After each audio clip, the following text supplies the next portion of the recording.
ठीक है। तो रिकॉर्डिंग ऑन कर दिए है ना। तो सबसे पहले चीज़ कि यार सी एस एस स्टार्ट करने से पहले कुछ रूल्स हैं जो हमको फॉलो करने होंगे। ओके, सो मैं आपको स्क्रीन शेयर कर रहा हूँ। पहले तो आपका जो डेली का अटेंडेंस और वो चीज़ मैनेज होगी है ना, कि यार आप लोग क्लास लगा रहे हो या नहीं, है ना। तो एक बार मैं वो बता देता हूँ वो किस टाइप से वर्क करेगा। हमने अभी सभी पेजेस के लिए वो अवेलेबल कर दिया है। तो एक मिनट देना मुझे। ठीक है।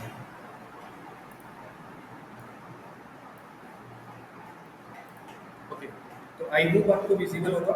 ठीक है, एच टी एम एल हमारा पूरा कंप्लीटेड है। ओके, ये सिलेबस आपके साथ शेयर भी कर दिया गया है, तो आप लोग इसको एक्सेस कर सकते हो। इसका ट्रैक रिकॉर्ड आपके पास भी अपडेट हो जाएगा, तो मैं यहाँ से अपडेट कर दूँगा। ओके, एंड यहाँ से आज हम लोग सी एस एस देखेंगे। ड्यूरेशन 10 दिन का है। टॉपिक कुल 40 टॉपिक है। ठीक है, इसमें आपका बेसिक और एडवांस सी एस एस दोनों मिक्स है।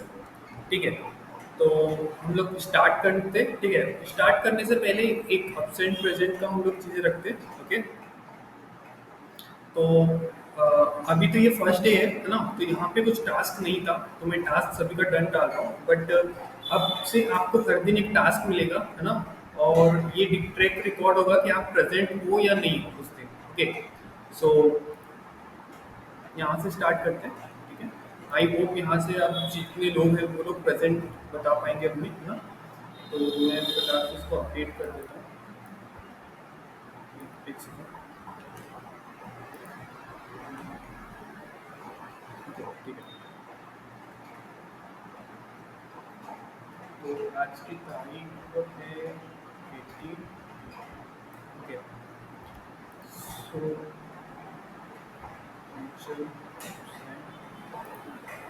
के आराधना नहीं हुआ सर।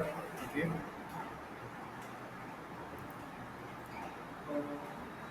आयुष भी नहीं,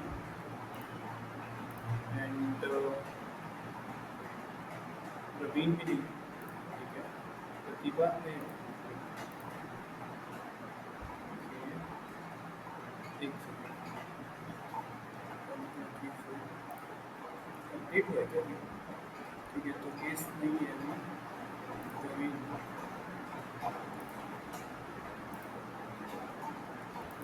and Pratibha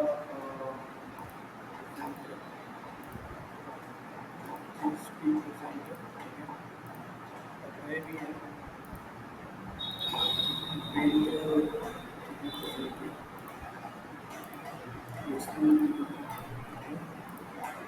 and physical is also present.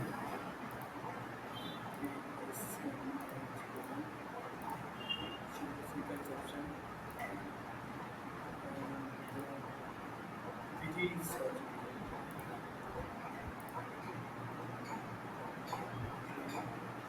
एक second. Aradhna is present. Okay. ठीक, सो ये वाला ट्रैक रिकॉर्ड आपके पास भी सेव होगा, शो होगा। ठीक है, और इस पे आपको यहाँ पे दिखा देगा कि आपके टोटल प्रेजेंट कितने, एब्सेंट कितने एंड टास्क कितने सबमिटेड। ओके, तो ये हम लोग अभी वेबसाइट पे भी कर रहे हैं, बट उसके लिए थोड़ा सा टाइम है। अभी के लिए आप लोगों को ये सीट पर पता चल जाएगा। ठीक है, तो अगेन हम लोग अब HTML में आते हैं, CSS में आते हैं। ठीक है, तो स्टार्ट करते हैं। सबसे पहले इंट्रोडक्शन देखते हैं CSS क्या होता है और एक CSS क्या कर सकता है। ठीक है, तो अगर हम लोग सिंपल उस पे देखें, मतलब लैंग्वेज पे, तो HTML का काम क्या होता है? कंटेंट को ऐड करना, है ना। अगर मैं बोलूँ कि HTML का जो वर्क है वो क्या है। ठीक है, तो HTML का वर्क है, एक second,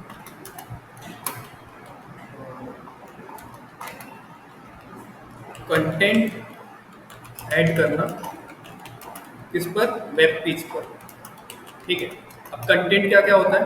image, okay, audio, video, आपका audio, video, image and text. Okay, and जो भी आप गूगल डॉक करते हो।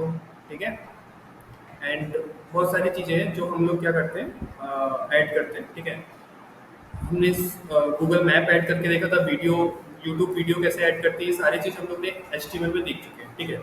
ये सारी चीज़ हम लोग कैसे ऐड करते हैं, एचटीएमएल के टैग के थ्रू। बट ऐड करने से क्या वो वेब पेज कंप्लीट हो जाता है, ठीक है, ऐड हमको जानकारी तो मिल जाएगी, मगर यहाँ पे आता है सीएसएस, ठीक है। सीएसएस का काम होता है जो कंटेंट ऐड हो गया है उसको कैसे दिखाना है, आपको कैसे रिप्रेजेंट करना है, वो काम होता है सीएसएस का, ठीक है। तो जैसे कि मैं आपको एक इंट्रोडक्शन के थ्रू, एक एग्जांपल के थ्रू बताता हूँ, ठीक है। सबसे पहले सीएसएस है ना, सीएसएस का फुल फॉर्म होता है cascading style set, okay. Cascading style set means कि अ, ये एक स्टाइल सीट है जो कि मार्कअप लैंग्वेज एचटीएमएल में एक उसके सपोर्ट सिस्टम के थ्रू वर्क कर रहा है। मतलब अगर एचटीएमएल में कंटेंट नहीं होगा तो यहाँ पे स्टाइलिंग वर्क नहीं करेगा, ठीक है। यानी कि ये सीएसएस अकेले वर्क नहीं कर सकते, मतलब आप ऐसे नहीं कर सकते कि सीएसएस की फाइल बना दिए और उसको रन करा रहे हैं तो आपको ब्राउजर में आउटपुट दिख रहा है। ये डिपेंडेंट है, किस पर डिपेंडेंट है, एचटीएमएल पे। जब तक कि एचटीएमएल की फाइल नहीं बनेगी जब तक कि सीएसएस रन नहीं कर सकते। मतलब ये इंडिपेंडेंट लैंग्वेज नहीं है, ये डिपेंडेंट लैंग्वेज है, ठीक है। पहली चीज हो गया। सेकंड, आप देखो बिना स्टाइलिंग के वेब पेज कुछ ऐसा दिखता है, ठीक है। हमने देखा है, अभी अभी तक के देखा है, ये हेडिंग हो गया, ठीक है। ये आपका, एक सेकंड, ये आपका लिस्ट हो गया, ठीक है, यहाँ पे लिस्ट दिखा रहा है। उसके बाद फिर यहाँ पे आपको कुछ हेडिंग, पैराग्राफ और लिंक्स है, ठीक है। तो नॉर्मल हम लोग एचटीएमएल से ऐसा पेज ऐड करते हैं, ठीक है। बट अगर हम लोग उसको सीएसएस ऐड करें तो ये देखो कंटेंट तो सेम है मगर उसकी स्टाइलिंग बदल जाएगी। देखो अगर मैंने इस टाइप से सीएसएस लगा दिया तो कंटेंट कुछ स्ट्रक्चर आ रहा है, आपको दिख रहा होगा, ठीक है। जहाँ पे हमने हेडिंग को कुछ बैकग्राउंड कलर दे दिया, उसका फॉन्ट साइज चेंज कर दिया, ठीक है। स्टाइल 2 लगाए तो सेम कंटेंट है मगर उसका लुक एंड फील अलग हो गया, उसकी पोजीशनिंग अलग हो गई, ठीक है। जो पेज है आपके पास, एक कंटेंट दे दिया जाएगा, ठीक है, उसको कैसे दिखाना है ये सीएसएस की मदद से होता है, ठीक है। और बहुत अच्छी स्टाइलिंग कर सकते हो आप सीएसएस की मदद से, ठीक है। आगे चलते हैं। ये एक और स्टाइल सीट है जो हम सीएसएस की मदद से करते हैं, ठीक है। ये अगेन एक और स्टाइलिंग है। आप देख लो ये कंटेंट सेम है मगर स्टाइलिंग अलग अलग है, ठीक है। और वो स्टाइलिंग मतलब अगर हम लोग यहाँ से पूरा सीएसएस हटा दें इस पेज से तो कंटेंट क्या दिखता है, कुछ इस टाइप का दिखता है, ठीक है। तो आई होप आपको समझ में आ गया होगा कि किस टाइप से हम लोग सीएसएस के का जो वर्क है वो कैसे करते हैं। मतलब कि एचटीएमएल से सीएसएस को कनेक्ट क्यों किया जाता है और कनेक्ट करने के बाद जो वेब पेज होता है वो कैसे दिखता है, ठीक है। तो सिंपल वर्ड में मैं बोलूँ तो सीएसएस का जो वर्क है, style the HTML page, okay. HTML page जो है उसको स्टाइल करने का काम है। और जो भी वेबसाइट का लुक एंड फील है, website like look and feel, ठीक है, उसको इन्हेंस करने का काम करता है, ठीक है। तो आप समझ जाओ कि जो रिस्पॉन्सिव वेबसाइट होता है या उसकी पोजिशनिंग होता है वो सीएसएस करता है, ठीक है। आगे चलते हैं, हम लोग इसका इंट्रोडक्शन देख लेते हैं, ठीक है। CSS stand for cascading style sheet, okay. और ये डिस्क्राइब करता है how HTML element are to be display on screen, ठीक है। HTML एलिमेंट कैसे स्क्रीन पे डिस्प्ले होंगे ये बताता है आपको, ठीक है। और किस ऑर्डर में होंगे, ठीक है, किस मीडिया मीडिया है तो मीडिया किस साइज पर होगा, उसका हाइट विड्थ क्या होगा, ये सब कुछ CSS डिफाइन करता है, ठीक है। CSS saves a lot of work. It can control layout of multiple web pages all at once. मतलब CSS क्या करता है, ये टाइम सेव करता है। हम लोग एक CSS फाइल से मल्टीपल पेजेस को कंट्रोल कर सकते हैं। अब इसका मतलब क्या हो गया, मान लो आपके पास HTML के 5 पेज हैं, ठीक है। और इन पांचों पेज के CSS आप एक एक फाइल में स्टोर कर सकते हो। मतलब CSS का सिर्फ एक पेज है और HTML के 5 पेजेस हैं, ठीक है। तो आप इन दोनों को साथ में रन कर सकते हो, ठीक है। एक चीज़ है। एंड मैंने जब CSS पढ़ाया था तो आपको एक चीज़ बोला था कि एक्सटर्नल CSS हम लोग यूज़ करते हैं। 3 टाइप से CSS हम लोग ऐड करते हैं और एक्सटर्नल जो CSS है उसको यूज़ करते हैं, ठीक है। अब देखते हैं कि ये इसका सिंटेक्स कैसे काम करता है, ठीक है। तो देखो सिंटेक्स ऐसा होता है, सबसे पहले इसमें एक सिलेक्टर होता है, ठीक है, आपको सिलेक्टर दिख रहा होगा, ठीक है। फिर वहाँ पे एक ब्रैकेट लगता है, करली ब्रैकेट, ओके, और उसमें एक प्रॉपर्टी होता है और एक वैल्यू होता है, ठीक है। तो इसको हम लोग एक वेब पेज में देखते हैं। ये 15 का है पेज, ठीक है। यहाँ पे मैं स्टार्ट करता हूँ CSS, ठीक है। इस पे मैं D1 डाल देता हूँ, ओके। तो बिना HTML के CSS वर्क नहीं करेगा, तो मैं पहले HTML बनाता हूँ, ओके, ठीक है। तो HTML क्रिएट हो गया। उसके बाद फिर हम लोग यहाँ पे एक CSS की फाइल बनाते हैं, ठीक है। और D1 डॉट CSS, ओके। अभी CSS में कुछ लिखा नहीं है हमने, ठीक है। अभी क्या करते हैं, D1 जो है HTML, उस पर एक एलिमेंट लेते हैं पहले। एलिमेंट मतलब कोई टैग H1 ले लिए, इसमें लिखे हमने फर्स्ट या फिर introduction of CSS, introduction of CSS, ठीक है। सेव करते हैं और इसको रन कराते हैं, ठीक है, 2 लाख से। तो यहाँ पे इंट्रोडक्शन ऑफ CSS आ गया, ठीक है। अब इस पे CSS ऐड करने के लिए हम क्या कर सकते हैं, लिंक को लिखेंगे यहाँ पे, ठीक है। अगेन आपको ये डेली करना है, ठीक है। CSS आपने लिखा है यहाँ पे, लिंक CSS, और यहाँ पे अभी आपको क्या करना है, D1 को ऐड करना है, ठीक है। जो आपके पास CSS फाइल है, यहाँ पे आपको सजेस्ट कर देगा कि आपने पहले से फाइल क्रिएट कर लिया हो, ठीक है। तो D1 को हमने कनेक्ट कर लिया, ठीक है। तो D1 वाली जो फाइल है CSS, ठीक है, ये वाली फाइल, ये इस HTML से क्या हो गया, कनेक्ट हो गया, ठीक है। अब चेक कैसे करेंगे, हम यहाँ के जो एलिमेंट है, ये जो H1 है, ठीक है, इसको यहाँ पे सिलेक्ट करेंगे, ठीक है, और उसको हम स्टाइल देंगे, ठीक है। तो सबसे पहले जो ये वाला सिंटैक्स है, इसके अकॉर्डिंग एक सिलेक्टर, ठीक है, फिर एक ब्रैकेट, फिर प्रॉपर्टी और फिर वैल्यू, ओके। तो हम लोग ये करके देखते हैं।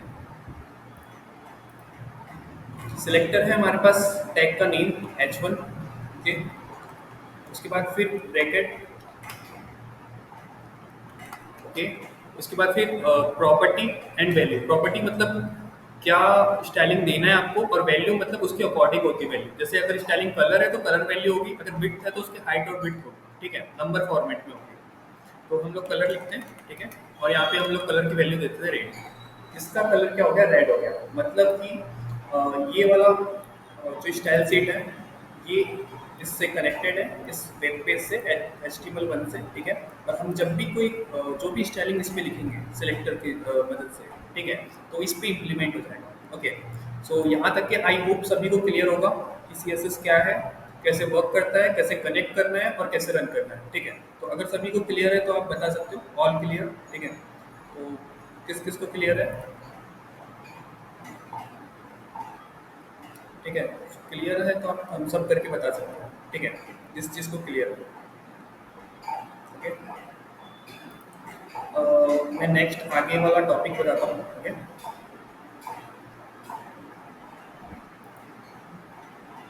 इंट्रोडक्शन सिंटैक्स, ठीक है।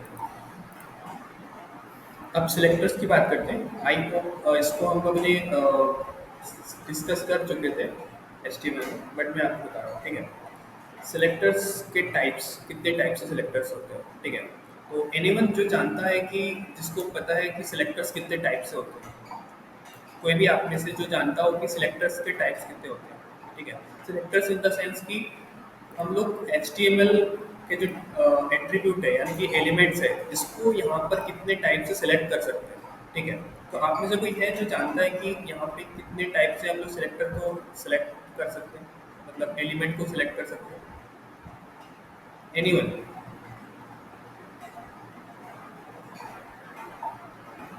नहीं, ठीक है, प्रतिभा बताओ।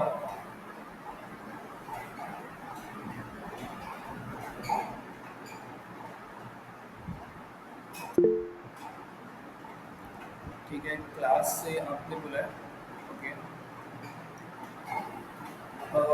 एट्रीब्यूट से भी कर सकते हैं, ठीक है, ठीक है, ठीक है, ओके, ठीक है। मैं यही बताता हूँ, कोई बात नहीं, ठीक है, ध्यान से देखना। आईडी से, या आईडी से कर सकते हैं, ठीक है। तो मैं यहाँ पे सिलेक्टर्स लिख रहा हूँ, ठीक है। इसके बाद फिर मैं जब भी पूछूँ तो आपको पता होना चाहिए सिलेक्टर्स कितने टाइप से होते हैं, ठीक है। हम लोग सिलेक्टर जो सिलेक्ट कर सकते हैं वो फर्स्ट में बता रहा हूँ, ठीक है। पहला होता है कि आप लोग किसी भी एलिमेंट को उसके टैग के नेम से, ठीक है, टैग नेम यानी कि एलिमेंट के नेम से, ठीक है। एलिमेंट नेम मतलब क्या हो गया, जैसे यहाँ पे H1 है, ठीक है, जो भी टैग का नाम है, ठीक है, H1 हो गया आपका, पैराग्राफ हो गया, ठीक है। एक आप मैं यहाँ पे पैराग्राफ ले लेता हूँ, ओके, एक पैराग्राफ ले लिया हमने, ओके, ठीक है, पैराग्राफ हो गया, ठीक है, बटन हो गया, ठीक है। तो यहाँ पे हम लोग किस टाइप से उसको सिलेक्ट कर सकते हैं, टैग के नेम से, ठीक है। जैसे यहाँ पे हमने H1 से सिलेक्ट किया है, ठीक है, वैसे ही हम लोग अगर पैराग्राफ को करना चाहते हो तो पैराग्राफ हमने लिया, ओके, और इसमें हमने एक बैकग्राउंड कलर लगा दिया मान लो, ओके। तो यहाँ पे पैराग्राफ के पीछे बैकग्राउंड कलर हो जाएगा, ठीक है। तो यहाँ पे मैं लिख देता हूँ एग्जाम्पल H1 P या बटन, ठीक है। ऐसे हम लोग टैग के नेम से, ठीक है, एक तरीका हो गया ये, ओके। सेकंड तरीका होता है क्लास से, ठीक है। क्लास और आईडी क्या होता है हम लोग अच्छे से डिस्कस कर चुके हैं, ठीक है। तो हम लोग क्लास से सिलेक्ट करते हैं, इसके लिए हम लोग डॉट का यूज़ करते हैं, और जो भी एलिमेंट है, जैसे हमने यहाँ पे इसको H1 को क्लास दे दिया, ठीक है, और हमने दे दिया हेडिंग, मेन हेडिंग, ठीक है, ओके। मेन हेडिंग हमने क्या कर दिया, इसको क्लास दे दिया, ठीक है। तो अब यहाँ पे मैं क्या करता हूँ, यहाँ पे सिलेक्ट करते हैं, ठीक है, डॉट मेन हेडिंग, डॉट लगाना बहुत जरूरी है, ठीक है, और जो लिखा है आपने वही लिखना है आपको, ठीक है, मेन हेडिंग, एंड फिर आपको यहाँ पे CSS लगाना है, ओके। जैसे इस पे आप लगाना चाहते हो कि इस पे बॉर्डर लगाना चाहते हो, आप बॉर्डर लिख दो, ठीक है, 2 पिक्सल सॉलिड रेड कलर का, ठीक है। तो यहाँ पे देखो उस मेन हेडिंग में क्या हो जाएगा, बॉर्डर लग जाएगा, ओके। अब एक चीज़ देखो, ये क्लास लगाने का पर्पस क्या है, ओके। इससे हम क्या कर सकते हैं, मान लो मैं यहाँ पे एक और हेडिंग ऐड करता हूँ, ठीक है। जैसे मैंने यहाँ पे किया H1, ओके, और मैंने लिखा मान लो हेडिंग 2, ठीक है, ठीक है, यहाँ पे मैंने लिखा हेडिंग 2। तो यहाँ पे देखोगे कि आप यार ये हेडिंग 2 है ना, इस पे सिर्फ ये वाली स्टाइल लगी जो H1 पे लगे, ठीक है। बाकी ये जो बॉर्डर है ये नहीं लगा, मगर ये दोनों तो हेडिंग ही है, H1 ही है, ठीक है। तो H1 से क्या होता है कि जो जो जो स्टाइलिंग आप एक बार दोगे वो सब में इम्प्लीमेंट हो जाएगी, मगर आप चाहते हो कि सिर्फ इसमें बॉर्डर लगे, इस पे ना लगे, तो आपको क्या करना पड़ेगा, इसको अलग से एक क्लास देनी पड़ेगी, ठीक है। जैसे आपने इसको क्लास दिया, ओके, और क्लास देकर आप क्या कर सकते हो, उसको सिलेक्ट कर सकते हो और उसमें आप अलग से स्टाइलिंग लिखोगे, तो जिसमें ये क्लास दोगे उसी में वो लगेगा, ठीक है। जैसे अगर मैं ये क्लास, ठीक है, इस पैराग्राफ में देता हूँ, ओके, तो इस पैराग्राफ में भी क्या हो जाएगा, बॉर्डर लग जाएगा, ठीक है। पैराग्राफ में भी आप देख लो बॉर्डर लग रहा है, ठीक है। तो ये क्लास में जो भी स्टाइलिंग दी हुई है वो उस जगह लगेगा जहाँ पे आपके क्लास दी हुई है, ठीक है। आई होप आप समझ रहे हो, ठीक है। अब आप चाहते हो कि इसमें भी बॉर्डर लग गया, इसमें भी बॉर्डर लग गया, मगर इन दोनों में से किसी एक में बॉर्डर का कलर ब्लैक हो जाएगा, ठीक है। तो अगर अब मैं यहाँ पे बॉर्डर कलर ब्लैक करता हूँ, ठीक है, तो दोनों में एक साथ ब्लैक हो जा रहा है, ठीक है, मगर मैं चाहता हूँ कि सिर्फ इसमें ब्लैक हो, इस पे ना हो, ओके। तो उसके लिए मैं क्या कर सकता हूँ, एनीवन कोई बता सकता है कि यार जो मुझे बॉर्डर चाहिए ना वो इस पे ब्लैक चाहिए और इस पे रेड चाहिए, ठीक है, तो कैसे कर सकते हो? क्लास का नेम चेंज करके। ओके, तो मैं क्लास का नेम चेंज कर देता हूँ, जैसे इसको मैंने दे दिया मान लो हेडिंग 2, ओके।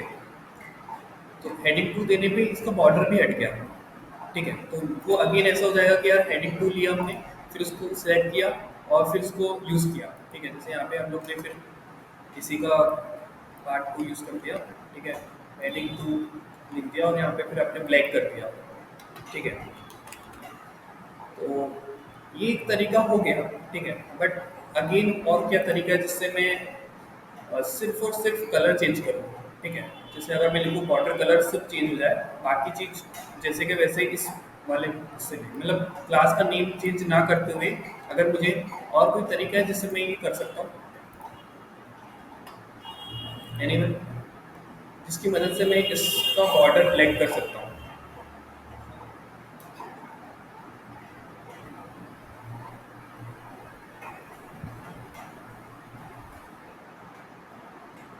ठीक है, प्रत्युष आप बता सकते हो कि इसका बॉर्डर मुझे ब्लैक करना है, कैसे कर सकते हैं? नहीं, कि ठीक है, मैं बता देता हूँ, ठीक है। ओके, आईडी, हाँ, तो यहाँ पे जो थर्ड टाइप का है सिलेक्टर, ठीक है, क्लास के बाद आईडी, ठीक है, आईडी के लिए हम लोग एस यूज करते हैं, ओके। तो आईडी का यूज क्या होता है, अगर मान लो आपने दो क्लास दे दी है सेम टू सेम, ठीक है, और उसमें से किसी एक को डिफरेंट करना है, ठीक है, तो आप क्या करते हो, उसको आईडी देते हो। आईडी मतलब क्या होता है कि एक यूनिक आइडेंटिटी बन जाती है उसकी, आप उसको अलग से सिलेक्ट कर सकते हो, ठीक है। तो यहाँ पे आप देख रहे हो कि इन दोनों को मैंने एक टाइप की क्लास दे दिया, इन दोनों में स्टाइलिंग क्या हो रहा है, सेम टाइप के लग रहे हैं, ठीक है।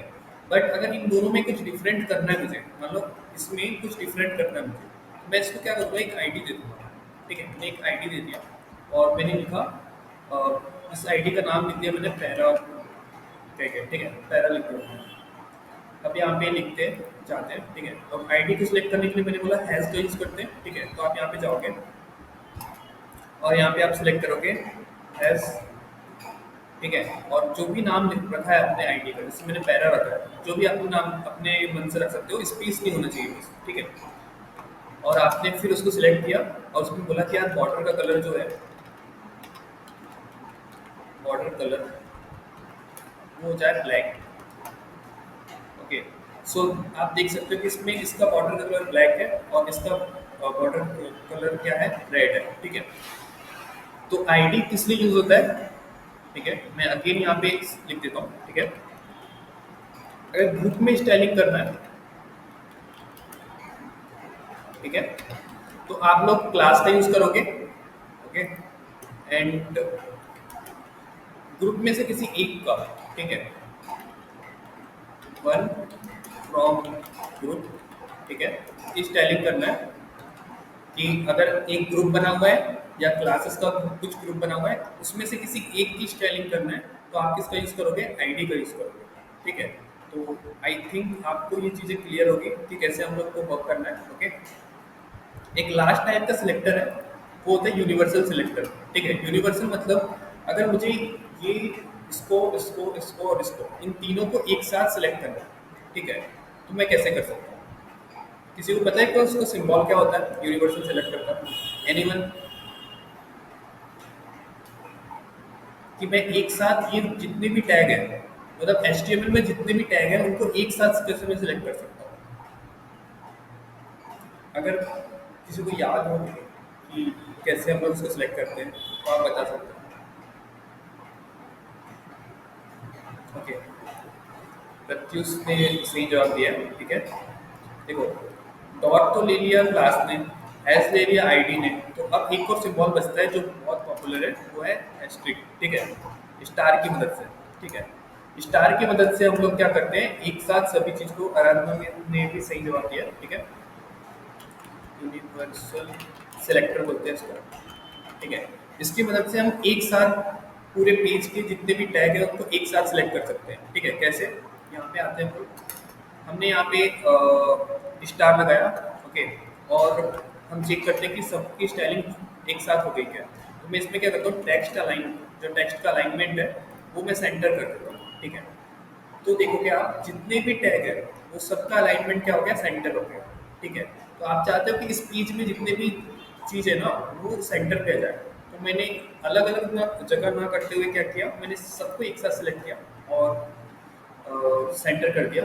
अब इस पेज में जितने भी टैग आएंगे, मान लो आपने एक ड्यू टैग लिया, ठीक है, और उस ड्यू टैग के अंदर आपने कुछ कंटेंट लिखा, ठीक है, तो वो भी सेंटर में ही आएगा क्योंकि वो भी ऑटोमेटिक सेलेक्ट हो चुका है यूनिवर्सल सिलेक्टर से। अब इसको चेक कैसे करेंगे हम लोग इसको बड़ा करते हैं और इंस्पेक्ट करते हैं, ठीक है, इंस्पेक्ट से क्या करते हो आप उसका HTML CSS देख सकते हो, जावास्क्रिप्ट नहीं देख सकते, HTML CSS देख सकते हो, ठीक है।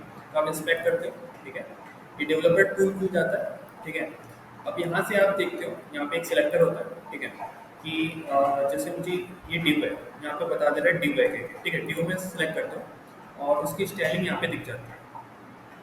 तो यहाँ पे देखो स्टार लगा के टेक्स्ट लाइन सेंटर आपको उसकी स्टाइलिंग दिख जाती है, ठीक है। इसको अगर अनचेक करते हो आप तो वो हट जाएगा, एक साथ सभी से हट जा रहा है और जैसे ही लगा रहा हो एक साथ सभी में लग जा रहा है, ठीक है। जैसे आपको इसकी स्टाइलिंग देखना है या पैराग्राफ की स्टाइलिंग देखना है तो आप जस्ट सिलेक्ट करोगे इसको, ओके। यहाँ पे देखो उसका HTML दिखा देता है, ठीक है, और नीचे पे आपको उसका स्टाइलिंग दिखा देता है, ठीक है। जैसे पैरा में बॉर्डर लगाया हमने, ठीक है, इसमें एक और चीज लगा हुआ है, क्लास लगा हुआ है, ठीक है, तो उसका लगा हुआ है, ठीक है, और फिर एक और पैराग्राफ का भी बैकग्राउंड कलर लगा हुआ है, फिर सिलेक्ट करो, मतलब चार तरह की इसमें क्या लगी हुई है, स्टाइलिंग लगी हुई है और चारों तरह की स्टाइलिंग यहाँ पे दिखा रहा है, ठीक है। अगेन हम लोग अपने कोड में भी देख लेते हैं कि यहाँ पे चार तरह की स्टाइलिंग लगी है कि नहीं, ठीक है। तो एक पैराग्राफ, क्लास, उसका आईडी, ठीक है, और एक यूनिवर्सल सिलेक्टर, ऐसे कुल मिला के चार तरीके से क्या लगा हुआ है उसमें स्टाइलिंग लगी है, ओके। तो इस तरीके से आप सिलेक्टर सिलेक्ट कर सकते हो, ठीक है। उसके बाद फिर एक होता है कॉम्बिनेशन ऑफ सिलेक्टर,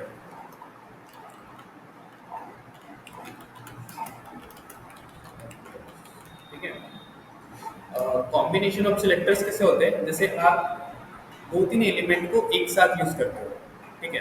तो कैसे यूज करते हो मैं बता देता हूँ आपको। और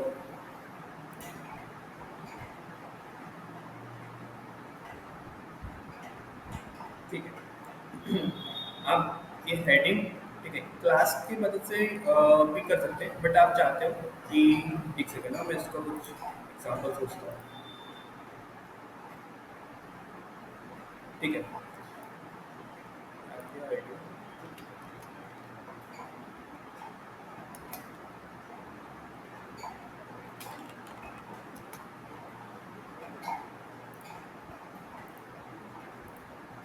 ठीक है, अब यहाँ पे आप देखना, यहाँ पे दो प्रकार के पैराग्राफ है, एक पैराग्राफ ये है, ओके, और एक ये है पैराग्राफ, ठीक है। अब इस पैराग्राफ का बैकग्राउंड कलर अपने आप लग गया, क्योंकि यहाँ पे मैंने बोला है कि जितने भी पी टैग है इस वेब पेज में, जितने भी पी टैग है उसमें अपने आप बैकग्राउंड कलर ये लगा दो, ठीक है। बट मैं चाहता हूँ कि इस बैकग्राउंड कलर, इसका जो बैकग्राउंड कलर आ रहा है इस पे भी बैकग्राउंड कलर आए मगर दूसरा आए, तो मैं कैसे लगा सकता हूँ, बिना क्लास के, बिना आईडी के, ठीक है, और बिना यूनिवर्सल सिलेक्टर के, ठीक है। मैं कैसे इसमें लगा सकता हूँ, कंडीशन है आपके पास कि आपको बिना क्लास, बिना आईडी और बिना यूनिवर्सल सिलेक्टर के इसका बैकग्राउंड कलर चेंज करना है, तो कैसे करोगे आप, एनीवन जो बता सके।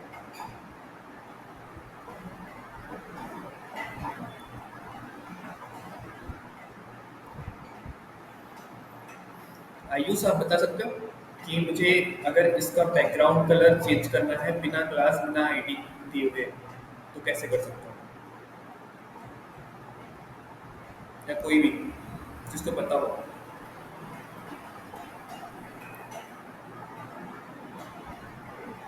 एनीवन, दुर्गेश आप बता सकते हो, भूपेन, ओके, आई थिंक इसको आंसर नहीं पता, ओके, ठीक है। थोड़ा आप और भी सोच सकते हो कि यार देखो, अगर मैं पैराग्राफ से चेंज करना चाहूँगा तो अगर मैंने यहाँ पे चेंज किया, यहाँ पे अगर मैंने रेड कर दिया तो दोनों का बैकग्राउंड रेड हो जाएगा, ठीक है। अगर यहाँ पे मतलब जो भी मैं चेंज कर रहा हूँ, ठीक है, तो उसका बैकग्राउंड कलर वो लग जा रहा है, ठीक है। तो मैं वैसे नहीं चाह रहा, मैं चाह रहा हूँ कि यार एक का अलग हो और एक का अलग हो, तो आसानी से हम लोग क्लास से कर सकते हैं, मगर अगर क्लास नहीं देना है और भी तरीके से देना है तो कैसे दे सकते हैं, चेंज करो, ठीक है, ट्राई करते हैं। हेलो। हाँ हाँ आयुष बताओ।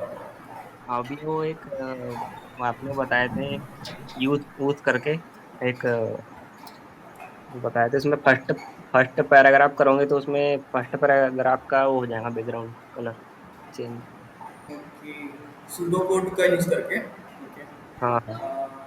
ठीक है, कर सकते हैं, वो भी आंसर सही है।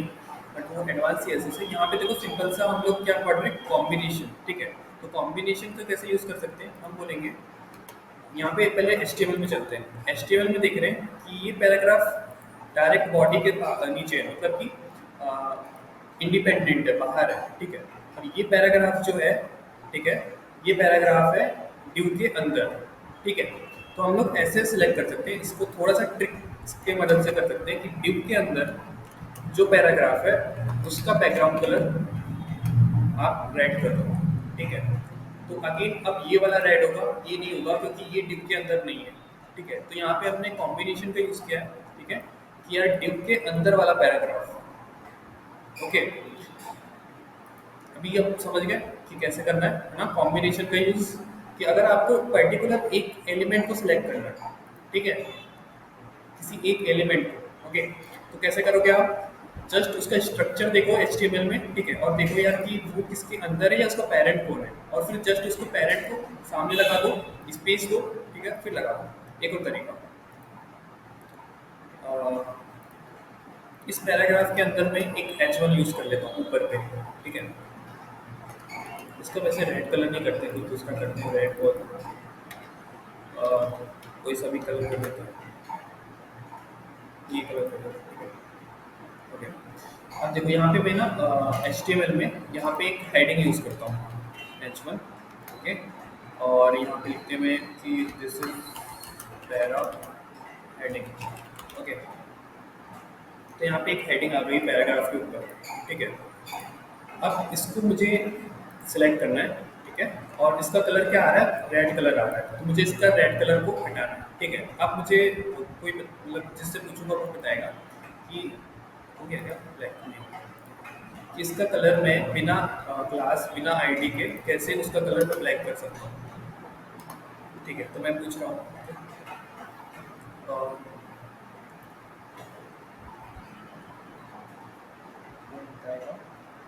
आराधना आप बता सकते हो, आराधना आवाज़ आ रही है मेरी,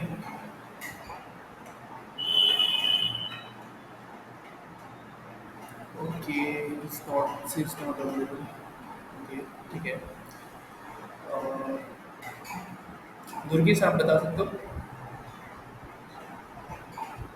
अब ये फिर से पूछे, क्या क्वेश्चन था? क्वेश्चन ये है कि जो ये पैराग्राफ है, इसमें एक हेडिंग दिया मैंने, इस हेडिंग का कलर मुझे ब्लैक कलर करना है, सिर्फ इस हेडिंग का, भैया अभी जैसे किए थे वैसे कंबाइन करके। ओके। तो कैसे मैं इसका सिलेक्टर क्या लिखूंगा, मतलब आप ये structure due H2 div H1 H1, okay, bracket open okay, ठीक है। सॉरी, कलर का दे रहा है, कलर,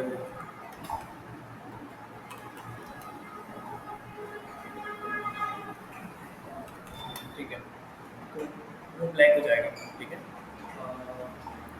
तो ऐसे हमको वर्क करना है, ठीक है। तो आई होप सिलेक्टर आपको क्लियर हुआ होगा, है ना। आज हम लोगों ने 3 टॉपिक्स पढ़े, ठीक है। यहाँ पे मैं टॉपिक्स को क्लियर करता हूँ, ठीक है। सिलेक्टर्स भी हो गया, ओके, सिंटेक्स और इंट्रोडक्शन, ठीक है। ये तीनों टॉपिक का आप लोग को इसका जो डॉक्यूमेंटेशन है वो भी आपको देखना है, ठीक है, कि कैसे करना है, ठीक है। एक बार रिवाइज करना है जो हमने आज पढ़ा है, ठीक है, उसको आपको एक बार अपने एंड से रन करके देखना है, ठीक है। और फिर आपको एक टास्क दिया जाएगा, ठीक है, अभी क्लास के बाद मैं सेंड कर दूंगा, वो टास्क को कंप्लीट करके देना है, ठीक है। मैं अगेन अभी बहुत सारे लोग अटेंड हुए हैं, तो मैं प्रेजेंट ले लेता हूँ, ओके। आज के लिए टास्क सबका डन मैं डाल दे रहा हूँ, ओके। अंचल नहीं है शायद, okay. Aradhana is present, Ayush is present, Durgesh is present, okay. अंचल, ठीक है, 2 लोग अपसेंट है, बाकी सभी लोग प्रेजेंट है, तो ये अच्छी बात है, ओके। सो या कल से हम लोग रखेंगे कि आपके पास एक ऑप्शन होगा, आप प्रेजेंट हो और आपने टास्क डन कर दिया, ठीक है। आप प्रेजेंट हो, आपने टास्क डन नहीं किया है, एक सिनेरियो ये हो सकता है। सेकंड, आप अपसेंट हो और आपने टास्क रिकॉर्डिंग देखकर सबमिट कर दिया, तो ये भी कंसीडर कर दिया जाएगा, ओके। और लास्ट है कि आप अपसेंट भी हो और आपने टास्क सबमिट भी नहीं किया, ठीक है। हॉलीडेज मतलब छुट्टी जिस दिन हमारे एंड से होगी। लीव मतलब कि अगर आप लोग अपसेंट हो और ज्वाइन नहीं कर रहे हो, ठीक है, तो आपको एक मैसेज डाल देना है, या तो मुझे कर देना है या तो रोहित को कर देना है कि भैया मैं इस कारण से आज ज्वाइन नहीं कर पाऊंगा, तो उस दिन आपका लीव होगा, ओके। एंड लास्ट अगर आपकी एग्जाम चल रही है तो फिर आपको छुट्टी दे दी जाएगी, ठीक है।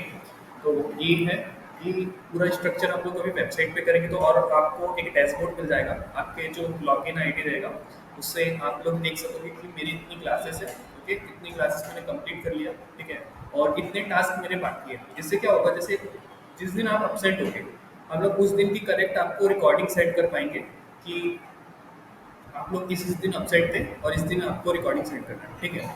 तो ये हेल्पफुल होगा, ठीक है। तो अभी के लिए इतना ही रखते हैं ना। टास्क में आपको सेंड कर दूंगा, तो कल की क्लास से पहले आपको टास्क सबमिट करना है, ओके, एंड रिवाइज करना है, और जो भी आपका डाउट है